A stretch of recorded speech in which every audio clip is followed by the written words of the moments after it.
Hola, ¿qué tal? ¿Cómo están? Bienvenido, bienvenida a este nuevo estudio de la lección de escuela sabática. Vamos a iniciar trimestre y de esa forma también un nuevo estudio. Para este trimestre vamos a estudiar el Evangelio según San Marcos. Allí vamos a contemplar detalles de quién escribió este libro y todo lo que allí está plasmado. El comienzo del Evangelio es el título para esta semana. Vamos sin más a estudiar este interesante tema. Acompáñeme.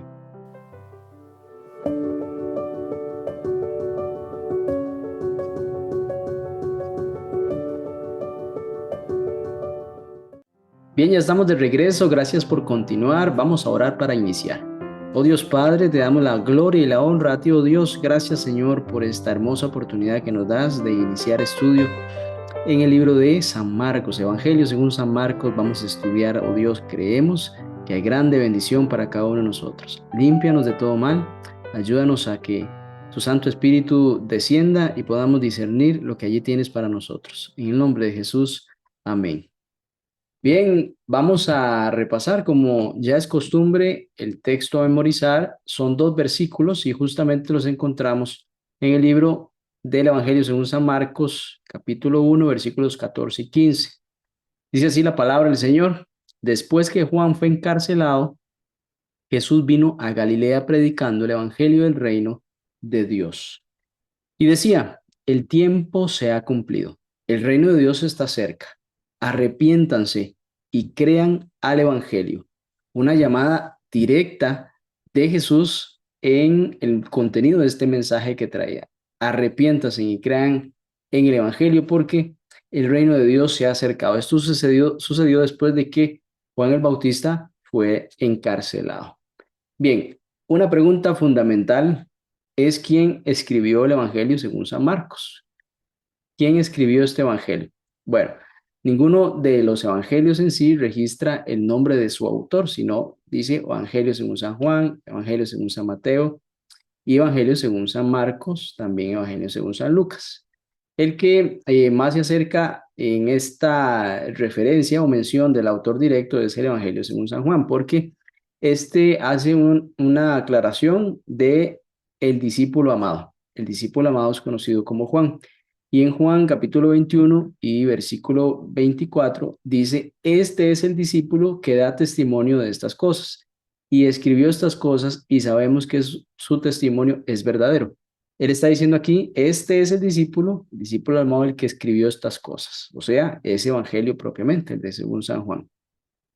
Pero desde la antigüedad, cada evangelio, pues sí, fue asociado con un apóstol, Mateo, Juan, o con un compañero de algún apóstol. Por ejemplo, el evangelio según San Lucas se le asocia con Pablo.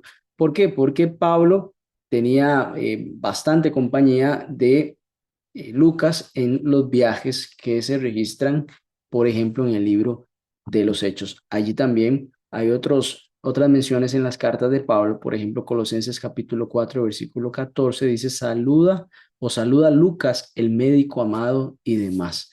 Segunda Timoteo 4:11 dice, solo Lucas está conmigo, toma Marcos y tráele contigo porque me es más útil para el ministerio. Entonces, al Evangelio según San Marcos se lo vincula con el apóstol Pedro. Entonces, primera Pedro capítulo 5 versículo 13 dice, la iglesia que está en Babilonia, elegida juntamente con vosotros, y Marcos, mi hijo, os saludan, un hijo espiritual de Pedro. Entonces, el Evangelio según San Lucas se le asocia a Pablo, el Evangelio según San Marcos se le asocia a Pedro. Bien, y aunque el autor del Evangelio de Marcos nunca nos da el nombre en el texto específicamente, la tradición de la iglesia primitiva indica que se trató de el nombre de Juan Marcos, es decir, su primer nombre era Juan y su segundo era Marcos. Y Marcos, pues entonces se le asocia al Evangelio, tal vez no por el primero, porque hubieran sido dos evangelios según San Juan, ¿no? Se escoge el de Marcos como su nombre, relacionándolo a este Evangelio, que era un compañero ocasional de Pablo y Bernabé. Este joven, porque era un jovencito, acompañaba a Pablo y a Bernabé en sus viajes. Esto según Hechos capítulo 13, versículos 2 al 5 dice, y llegados a Salamina anunciaban la palabra de Dios en las sinagogas de los judíos, también tenían a Juan de ayudante, no Juan el discípulo amado, sino a Juan Marcos, era el que los estaba ayudando en este viaje. También pues colaboró con Pedro, según Primera de Pedro capítulo 5 al 13, lo acabamos de leer, dice, a Marcos, mi hijo, os saludan. Juan Marcos, en este caso también. Entonces aquí vamos a aprender primeramente acerca de Marcos, de Juan Marcos a la luz de la escritura. Bueno, ¿qué dice de él? ¿A quién acompañó? ¿Durante qué momento? ¿Sí? Y aquí viene la parte más interesante. Vamos a ver cómo Marcos, Juan Marcos, a la luz de las escrituras, él sufrió un fracaso inicial importante, al punto que entró en controversia con Pablo, pero después él retoma el ministerio y llega al punto de escribir un evangelio. Vamos a ver de qué se trató también este momento en la vida de Juan Marcos, el que se le atribuye haber escrito el Evangelio según San Marcos.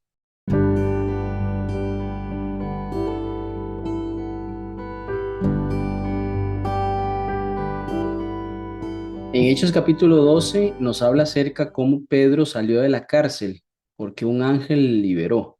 Allí, en una casa, llega él y una damita, una muchacha llamada Rode, le recibe. Esa casa era de una mujer llamada María. Ella era la madre de Juan Marcos. Eso señala dos cosas, que María era una mujer adinerada porque tenía una casa muy grande donde estaban todos orando por Pedro, y también Juan Marcos era un joven porque estaba allí viviendo con su mamá. También nos hace mención que allí fue donde se conocieron Pablo, Bernabé y Juan Marcos. Ese momento de oración importante y de la liberación de Pedro fue también un encuentro entre Pablo, Bernabé y Juan Marcos. Después de allí, en el capítulo 13, Pablo y Bernabé inician su primer viaje misionero y llevan a Juan Marcos como un ayudante, como un siervo, porque eso tiene todo el sentido, ya que los jóvenes servían a hombres de mayor edad en todas las necesidades. Así que Juan Marcos iba como un ayudante. El problema es que al ir avanzando se toparon con muchas dificultades. Se sufre al predicar el Evangelio y eso no lo estaba esperando Juan Marcos. Posiblemente era un muchacho que no estaba acostumbrado a sufrir todos estos problemas. Seguramente tenía una rutina confortable, pero al tener que salir ayudando a Pablo y Bernabé y sufrir pues confrontaciones, sufrir hambre, muchas veces fueron apedreados y demás. Entonces Juan Marcos decide devolverse a Jerusalén. Podemos decir que abandonó la misión. Ese fue el fracaso que Juan Marcos tuvo al principio de esta misión en la cual él emprendió como ayudante de Pablo y Bernabé. En los Hechos de los Apóstoles, página 127, nos amplía este momento. Dice, Marcos, Juan Marcos, abrumado por el temor y el desaliento, vaciló por un tiempo en su propósito de entregarse de todo corazón a la obra del Señor. No acostumbrado a las penurias, se desalentó por los peligros y las privaciones del camino. Así que tiene el sentido de decir que Juan Marcos tuvo una gran intención de salir a hacer la obra con Pablo y Bernabé, pero se desilusionó pronto por las carencias y las penurias que traía el ir predicando el Evangelio y el rechazo que se encontraba por los fariseos, todos los judíos que no aceptaban a Cristo. Y bueno, la lección nos hace la siguiente pregunta: ¿quién no sabe por experiencia lo que significa retroceder ante algo? Porque nos sentimos desilusionados, porque quizá no era lo que esperábamos, empezamos a sufrir cuando tomamos acción al respecto. Incluso también fracasar rotundamente, sobre todo en cuestiones espirituales. Nos hemos propuesto avanzar en un aspecto espiritual y nos hemos visto estancados, o peor aún, hemos hasta retrocedido en la senda cristiana. Esta es una experiencia que podemos ir aprendiendo acerca de Juan Marcos en ese crecimiento que estaba teniendo al ir predicando el Evangelio, pero también una gran desilusión al principio.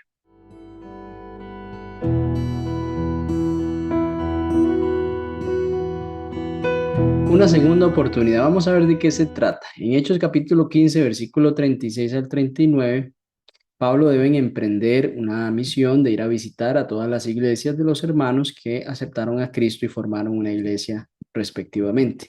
En Hechos capítulo 15, versículo 38 dice, pero a Pablo no le parecía bien llevar consigo al que se había apartado de ellos desde Panfilia y no había ido con ellos a la obra.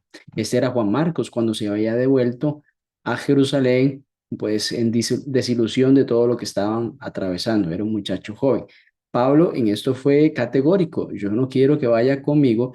Podemos entender que Pablo percibía que Juan iba a abandonar nuevamente la misión y eso les podría complicar en el futuro con las personas que ellos tenían que enfrentar, entonces podría ser más bien un problema mayor. Por eso Pablo categóricamente podemos decir que intuía que algo podría pasar nuevamente con Juan Marco, pero Bernabé insistía en que podrían llevar a Juan Marcos en su viaje para que les ayudara. Bueno, esto no fue poca discusión porque el resultado es que Pablo se fue con Silas y Bernabé se fue con Juan Marcos. Y así se dividieron. Este fue un momento en que Pablo tomó por un lado y Bernabé tomó por el otro. El libro de Hechos no explica en realidad por qué Bernabé decidió llevar a Marcos consigo. Quizá entendió que era un muchacho que estaba aprendiendo, que se llevó una desilusión y que era parte de lo que él iba a experimentar y pues una segunda oportunidad estaba bien para él, más que tenía las ganas de continuar. Quizá al principio pues sí le pasó eso, pero había voluntad en él de volver a continuar, si no, no hubiese estado allí y tampoco él mismo no hubiera querido ir. Bueno, Colosenses capítulo 4, versículo 10 dice, Aristarco, mi compañero de prisiones, os saluda, y Marcos, el sobrino de Bernabé, acerca del cual habéis recibido mandamientos. Aquí aparece nuevamente Juan Marcos en una de las cartas a los colosenses y se entiende que él está en la misión aún acá. Según de Timoteo capítulo 4, versículo 11 dice, solo Lucas está conmigo. Dice Pablo, toma a Marcos y tráele contigo, porque me es útil para el ministerio. Filemón capítulo 1, versículo 24 dice, Marcos, Aristarco, Demás y Lucas, mis colaboradores. Aquí vemos como ya Juan Marcos está colaborando más con Pablo. Y el que habíamos mencionado en 1 Pedro capítulo 5, versículo 13, considerándolo a Marcos como un hijo espiritual. Entonces aquí una asombrosa transformación parece haber ocurrido con Juan Marcos después de haber huido a Jerusalén, ya que en estos pasajes Pablo indica que el valor que el joven tiene para él y para el ministerio es muy grande. Lo considera como uno de los discípulos que le está ayudando a él en todas las necesidades que tiene la iglesia también. Pablo lo considera, pues entonces, uno de sus colaboradores y entonces quiere que Timoteo lo traiga consigo. Note que aquí hay hombres importantes de fe que están organizándose para llevar esa batalla espiritual. También, bueno, ahí Pedro lo considera que tenía una relación estrecha con Marcos. Entonces, estos documentos que presentan Pablo y Pedro fueron escritos por aproximadamente el año 60, entre 15 y 20 años después de la experiencia registrada en Hechos 15. Quiere decir que hubo un proceso en el que Juan Marcos maduró de joven a ya un hombre de más edad y más maduro en la toma de decisiones y comprometido con el Evangelio. Marcos entonces claramente se había recuperado de aquel fracaso inicial que tuvo y que inclusive Pablo no le quería dar esa segunda oportunidad, pero Bernabé lo encaminó y él fue creciendo también en la fe. Entonces, gracias a Bernabé que le dio esa oportunidad. Es muy importante nosotros generar espacios también y no cerrar necesariamente porque alguien se equivocó una vez, porque todos nos podemos equivocar, ¿no? Aquí Bernabé le dio ese espacio a Juan Marcos para que él fuera creciendo en el Evangelio y ser un colaborador importante de la misión que estaba desempeñando también Pablo. Entonces, pensemos en alguna ocasión en la que nosotros o alguno de nuestros amigos recibimos una segunda oportunidad y pedimos, necesito una segunda oportunidad y nos sentimos muy contentos cuando nos dieron esa oportunidad. Entonces, es valioso cuando alguien también tiende la mano después de que alguien se equivoca, ¿no?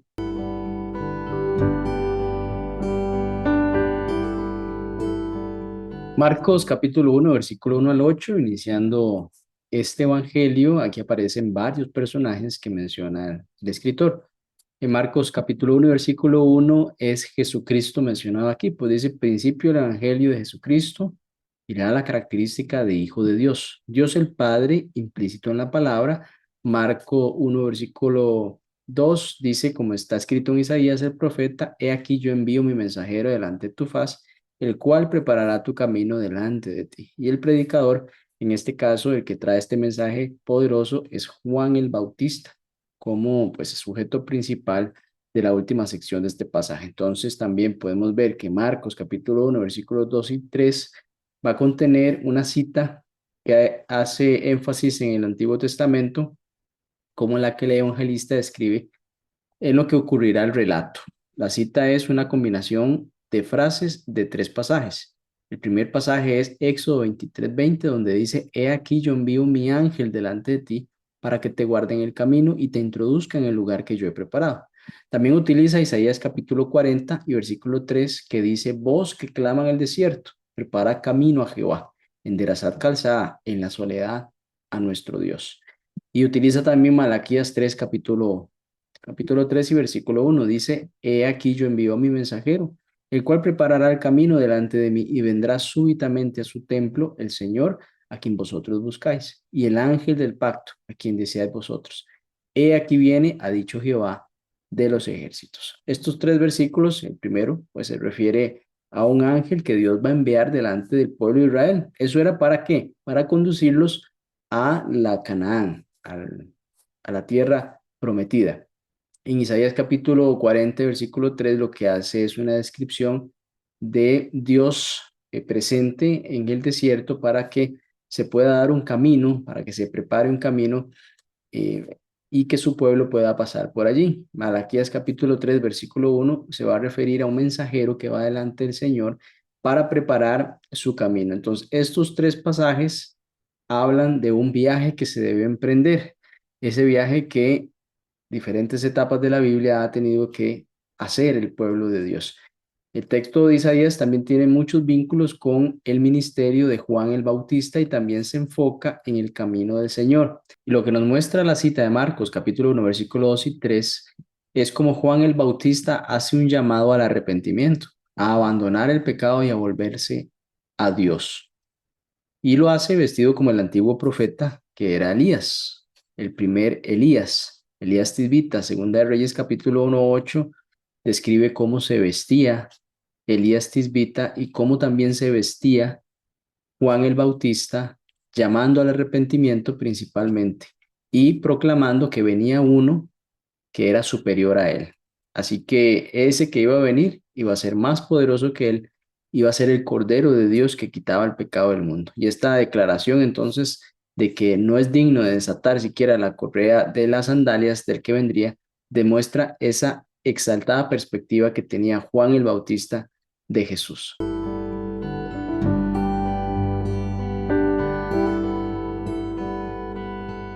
En Marcos capítulo 1, versículos 9 al 13 se registra un evento muy importante en el ministerio de Cristo, justamente su inicio, porque allí está el bautismo de Jesús realizado por Juan el Bautista. De hecho, Juan el Bautista no quería bautizar a Jesús, decía, yo necesito que tú me bautices.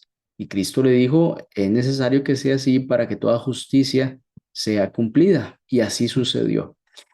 Ahí en el bautismo de Cristo está la aprobación del Padre y también el Espíritu Santo desciende para fortalecer a Cristo en el ministerio, ya que después de aquí dice que el Espíritu fue quien impulsa a Jesús a ir al desierto. Ahí es tentado y permanece por 40 días en ayuno, estaba en medio de fieras también y soportó las tres tentaciones fuertes que Satanás le, le presentó y él logró vencer por fortaleza también del Espíritu Santo.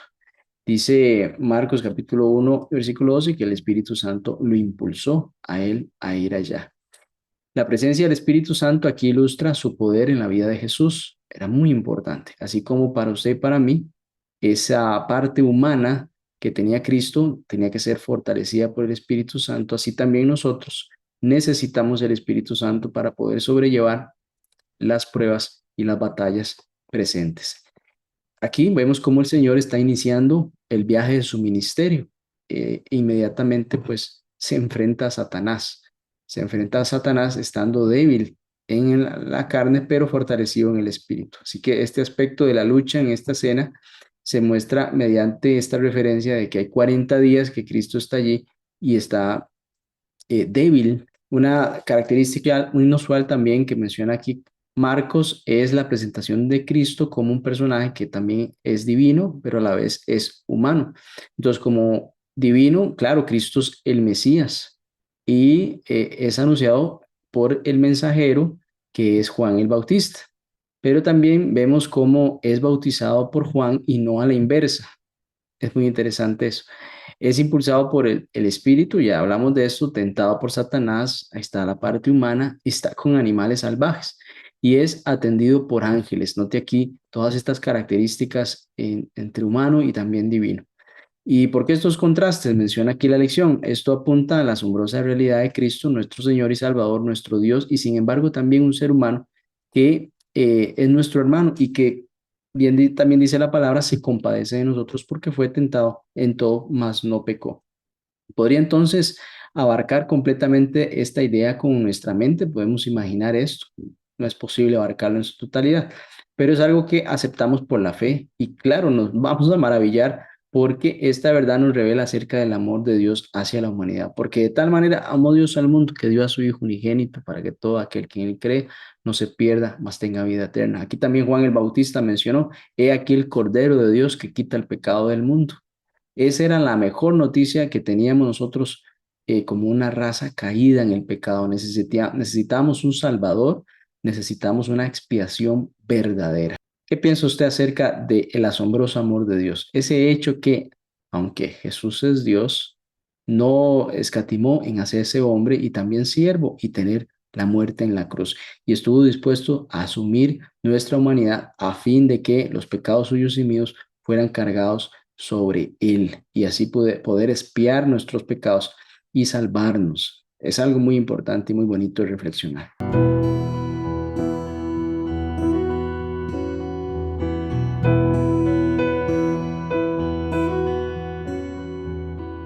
Bueno, y ya para finalizar, vamos a ver este Evangelio según Jesús. Marcos capítulo 1, versículo 14 y 15 nos dice, después de que Juan fue encarcelado, Jesús vino a Galilea predicando el Evangelio del reino de Dios, diciendo, el tiempo se ha cumplido y el reino de Dios se ha acercado, arrepentidos y creed en el Evangelio. El mensaje de Jesús, aquí la lección lo categoriza en tres elementos. Una profecía cronológica o de tiempo cuando dice el tiempo se ha cumplido. Quiere decir que allí cuando Cristo vino, un tiempo se cumplió. Muy bien. También la promesa de un pacto, porque anunciaba el reino de Dios está cerca. Es decir, Dios está cumpliendo algo que había prometido. Y también un llamado al discipulado, no solo quedarse allí, ¿no? Sino arrepiéntanse, crean en el Evangelio y hagan más discípulos también. Esta profecía cronológica de tiempo a la que Jesús está refiriendo es la profecía de las 70 semanas de Daniel capítulo 9, versículo 24 al 27. Esta profecía encuentra su cumplimiento en el bautismo de Jesús, cuando Jesús fue ungido, cuando el Espíritu Santo descendió. Ese fue el ungimiento de Jesús y allí comenzó su ministerio. Hechos capítulo 10, versículo 38 nos confirma esto. Dice, como Dios ungió con el Espíritu Santo y con poder a Jesús de Nazaret, y con éste anduvo haciendo bienes y sanando a todos los oprimidos por el diablo, porque Dios estaba con él. Y esta asombrosa profecía de las 70 semanas es la que le estoy ilustrando aquí en este momento en pantalla. Esta profecía, tenemos que recordar que un día representa un año, según los principios bíblicos de Números capítulo 14, versículos 34 y Ezequiel capítulo 4, versículo 6.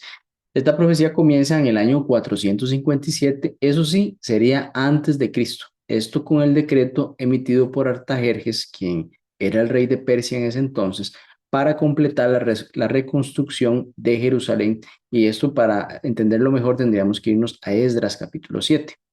Ahora, 69 semanas proféticas habrían de extenderse hasta entonces el año 27 después de Cristo, cuando Jesús fue bautizado y ungido con el Espíritu Santo al comienzo del ministerio, como hemos mencionado ya.